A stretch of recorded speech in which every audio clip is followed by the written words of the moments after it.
اس لیے ہم اپنے بھائیوں سے کہتے ہیں وہابی تو محمد بن عبد الوہاب نجدی کے پیروکاروں کو کہا جاتا ہے، وہ مسلکن حنبلی تھا، ہم تو بڑے پکے حنفی ہیں اور وہ ہم وہابی کس طرح ہو گئے؟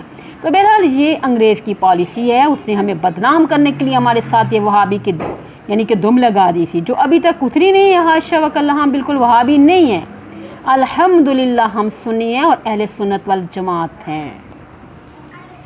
غنیت الطالبین میں حضرت شیخ عبد القادر جیلانی رحمۃ اللہ علیہ سے سوال کیا گیا کہ اہل سنت والجماعت کی تعریف کیا ہے؟ تو فرمایا اہل سنت وہ لوگ ہیں جو حضرت صلی اللہ علیہ وسلم کے طریقے پہ چلنے والے ہیں، جماعت سے مراد صحابہ اکرام رضی اللہ تعالیٰ عنہ کی جماعت ہے، ٹھیک ہے، یعنی صحابہ اکرام رضی اللہ تعالیٰ عنہ کے نقش قدم پہ چلنے والے ہیں۔ تو 73 فرقوں میں سے نجات پانے والا فرقہ اہل سنت والجماعت ہے، باقی سب دوزخی ہیں۔ پھر دوزخ میں جانے کی بھی تفصیل ہے کہ 72 فرقوں میں سے وہ بھی ہوں گے جن کا افتراق کفر و شرک کی حد تک پہنچ چکا ہوگا، وہ تو کبھی بھی دوزخ سے نہیں نکل سکیں گے، ہمیشہ کے لیے دوزخ میں رہیں گے۔ اور 72 فرقوں میں سے ایسے بھی ہوں گے جن کا افتراق و اختلاف صرف بدعات کی حد تک ہوگا، کفر و شرک ان میں نہیں ہوگا، یہ بھی دوزخ میں تو جائیں گے مگر کچھ عرصے کے بعد دوزخ سے نکل آئیں گے۔ تو یہ فرقہ اول تا آخر دوزخ سے بچے گا، وہ ہے جو ما انا علیہ واصحابی کا مصداق ہوگا، یہ نجات پانے والے فرقے کا معیار ہے، اس کو اچھی طرح آپ یاد رکھیے، کسی کے دھوکے میں نہیں آنا، ٹھیک ہے؟ آپ سمجھ آ گئی ہے؟ واللہ یرید ان یتوب علیکم، اور اللہ تعالیٰ ارادت کرتا ہے اس بات کا کہ تم پہ رجوع فرمائے، تمہاری توبہ قبول کرے۔ وَيُرِيدُ الَّذِينَ، وہ ارادہ کرتے ہیں وہ لوگ، يَتَّبِعُونَ الشَّهَوَاتِ، جو پیروی کرتے ہیں خواہشات کی، ان تمیلوا میلا عظیما، اس بات کا ارادہ کرتے ہیں تم پھر جاؤ حق سے، پھر جانا بہت بڑا، بہت زیادہ۔ وہ اس طرح خواہشات کو پورا کرنے کے لیے بدعات کرتے ہیں اور کہتے ہیں کہ اس میں کیا حرج ہے بھائی، حرج تو ہے کہ حضرت صلی اللہ علیہ وسلم کی سنت کے خلاف کرتے ہو اور چلتے ہو، یہ تھوڑا حرج ہے، اور کہتے ہو کوئی حرج نہیں۔ حضرت علی رضی اللہ تعالیٰ عنہ کے دور خلافت میں یہ واقعہ پیش آیا۔ عید کے دن حضرت علی رضی اللہ تعالیٰ عنہ عیدگاہ میں پہنچے، لوگ پہنچے ہوئے تھے، حضرت علی رضی اللہ تعالیٰ کو دیکھا، ایک صوفی طرز کے آدمی نے عیدگاہ میں نماز شروع کی ہوئی۔ حضرت علی رضی اللہ تعالیٰ نے اپنے غلام یعنی قنبر رحمۃ اللہ علیہ سے کہا کہ جا کے صوفی کے کان میں آہستہ سے کہو کہ عید والے دن عیدگاہ میں عید کی نماز کے علاوہ کوئی نماز نہیں ہوتی، زوال کے بعد ظہر بھی ہے، عصر بھی ہے۔ غلام نے حسب حکم صوفی کے کان میں جا کے کہہ دیا کہ مگر وہ بڑا سخت قسم کا صوفی تھا، باز نہ آیا۔ حضرت علی رضی اللہ تعالیٰ نے اپنے غلام سے پوچھا بھائی تو اس کو کہہ کر آیا ہے؟ اس نے کہا حضرت بالکل اچھی طرح کہہ کر آئے ہوں، مگر وہ نہیں مانتا۔ حضرت علی رضی اللہ تعالیٰ خود تشریف لے گئے اور اسے کندھے سے پکڑ کر فرمایا تو کیا کر رہا ہے؟ وہ بڑے غصے میں کہنے لگا کہ میں نماز پڑھ رہا ہوں، کوئی گناہ کا کام نہیں کر رہا۔ حضرت علی رضی اللہ تعالیٰ نے فرمایا میں گواہی دیتا ہوں تو گناہ کر رہا ہے۔ اب دیکھیں، کیونکہ جو چیزیں حضرت صلی اللہ علیہ وسلم سے ثابت نہیں ہیں ان کا کرنا گناہ ہے۔ اب دیکھیے وہ نماز پڑھ رہا ہے، حضرت علی رضی اللہ تعالیٰ عنہ فرماتے ہیں کہ تو گناہ کر رہا ہے۔ دوسری طرف کوفہ کی ایک مسجد میں چند آدمی بلند آواز سے دروشی پڑھ رہے تھے۔ حضرت عبداللہ بن مسعود رضی اللہ تعالیٰ نے ان کو کان پکڑ کر مسجد سے نکال دیا، اس لیے کوئی شے کی شکل و صورت نہیں دیکھنی، اس میں کیا حرج ہے کہ اس میں کیا حرج ہے، کیا حرج ہے؟ دیکھنا یہ ہے کہ یہ حضرت صلی اللہ علیہ وسلم سے ثابت ہے اور صحابہ اکرام رضی اللہ تعالیٰ عنہ سے ثابت ہے یا نہیں ہے۔ اگر ثابت ہے تو اس کا کرنا سنت ہے، اگر ثابت نہیں تو اس کا کرنا بدعت ہے، یہ ہے حرج۔ عید کی جو نماز عورتوں کے لیے بھی ہوتی ہے نا، اشراق کی نماز معاف ہے، 4 اشراق کی، اور مردوں کے لیے بھی معاف ہے، صرف عید کی نماز وہ پڑھیں گے۔ حضرت علی کے ساتھ بھی ایک جگہ حضرت علی کا نام بھی آیا، ایک جگہ حضرت عمر رضی اللہ تعالیٰ کے ساتھ بھی یہ واقعہ پیش آیا۔ یرید اللہ تعالیٰ ارادہ کرتا ہے آئیں یخفف عنکم، تم سے بوجھ ہلکا کرے، وخلق الانسان ضعیفا، پیدا کیا گیا انسان کمزور۔ اور یا ایھا الذین آمنوا، اے وہ لوگوں جو ایمان لائے ہو، لا تأکلوا اموالکم بینکم بالباطل، نہ کھاؤ اپنے مال آپس میں ناحق طریقے سے، وہ اس طرح کہ تم چوری کر کے کھاؤ، ڈاکہ ڈال کے کھاؤ، رشوت لے کر کھاؤ، ظلم و زیادتی کر کے کھاؤ، مکر و فریب کے ساتھ کے ذریعے کھاؤ، بہرحال فراڈ کر کے کھاؤ، جو کچھ بھی کرو ملاوٹ کر کے کھاؤ، یہ سب طریقے کیا ہیں؟ باطل طریقے ہیں۔ الا ان تکون تجارتاً، مگر شے کہ ہو تجارت، ان تراض منکم، آپس میں رضامندی سے تجارت کے ذریعے کھانا جائز ہے، مگر دوسرے کا مال ناجائز طریقے سے کھانا جائز نہیں ہے۔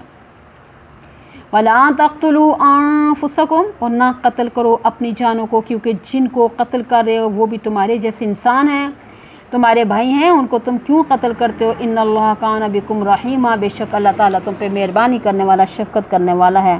ومن یفعل ذلک، اور جس نے یہ کارروائی کی یعنی اللہ کے حکموں کو توڑا، عدوانا و ظلما، زیادتی کرتے ہوئے، ظلم کرتے ہوئے، عدوان کہتے ہیں نا بندے کے حق کو توڑنے کو، اور ظلم کہتے ہیں اللہ تعالیٰ کے حق کو توڑنے کو۔ جب آدمی کسی دوسرے کا مال ناجائز طریقے سے کھائے گا تو اللہ تعالیٰ کے حق کو بھی توڑنے والا ہوگا، بندے کے حق کو بھی توڑنے والا ہوگا۔ تو جو شخص تعدی ظلم کرے گا فسوف نصلیہ نارا، پسند قریب ہم اسے داخل کریں گے آگ میں، اگر دنیا میں وہ کسی نہ کسی سزا سے بچ گیا تو جہنم کی ابدی سزا اس کے انتظار میں ہے۔ وَكَانَ ذَلِكَ عَلَى اللَّهِ يَسِيرًا، اور ہے یہ دوزخ سزا دینا اللہ تعالیٰ کے لیے آسان ہے۔ ان تجتنبوا، اگر تم اجتناب کرو گے، کبائر ما تنہون عنہ، ان بڑے گناہوں سے جن سے تمہیں روکا گیا ہے، نکفر عنکم سیئاتکم، اور ہم مٹا دیں گے تم سے تمہارے چھوٹے گناہ۔ مطلب یہ اگر تم بڑے گناہوں سے بچتے رہو گے تو چھوٹے گناہ ہم خود بخود معاف کر دیں گے، اور کبیرہ گناہ بڑے ہیں۔ حدیث پاک میں آتا ہے اللہ تعالیٰ کے ساتھ شرک کرنا، پھر ماں باپ کی نافرمانی کرنا، شراب پینا، زنا کرنا، یتیم کا مال کھانا، میدان جنگ سے بھاگنا، جھوٹ بولنا، یہ سب بڑے گناہ ہیں۔ ان کے علاوہ اور بھی بہت بڑے گناہ ہیں۔ اگر تم بڑے گناہوں سے بچتے رہو گے تمہارے جو چھوٹے گناہ ہیں وہ نیکیوں کی برکت سے خود بخود مٹ جائیں گے۔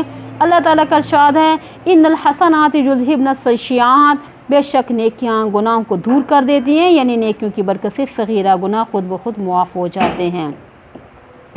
یہ میں نے صبح پڑھائی تھی، یعنی کہ عالمیہ کو یہ باب تھا مسلم شریف کا، ان الحسنات یذہبن السیئات، اس میں ساری ڈیٹیل ہے، ان سے پوچھ لیں۔ حدیث پاک میں آتا ہے جب آدمی نماز کے لیے گھر سے چلتا ہے ہر قدم کے لیے نیکیاں لکھی جاتی ہیں، ایک صغیرہ گناہ مٹ جاتا ہے۔ پھر جو وضو کرتا ہے اس کی برکت سے صغیرہ گناہ خود بخود جھڑ جاتے ہیں۔ پھر جب مسجد میں آ کے نماز میں شریک ہوتا ہے تو اللہ تعالیٰ کی طرف سے اس کو نیکیاں ملتی رہتی ہیں۔ وَنُدْخِلْكُمْ، اور ہم تمہیں داخل کریں گے، مدخلاً کریما ہے، داخل ہونے کی جگہ میں جو بڑی عزت والی ہے وہ جنت ہے۔ اللہ تعالیٰ تمام مسلمین مسلمات کو نصیب فرمائے۔ رب ارحمہما کما ربیانی صغیرا۔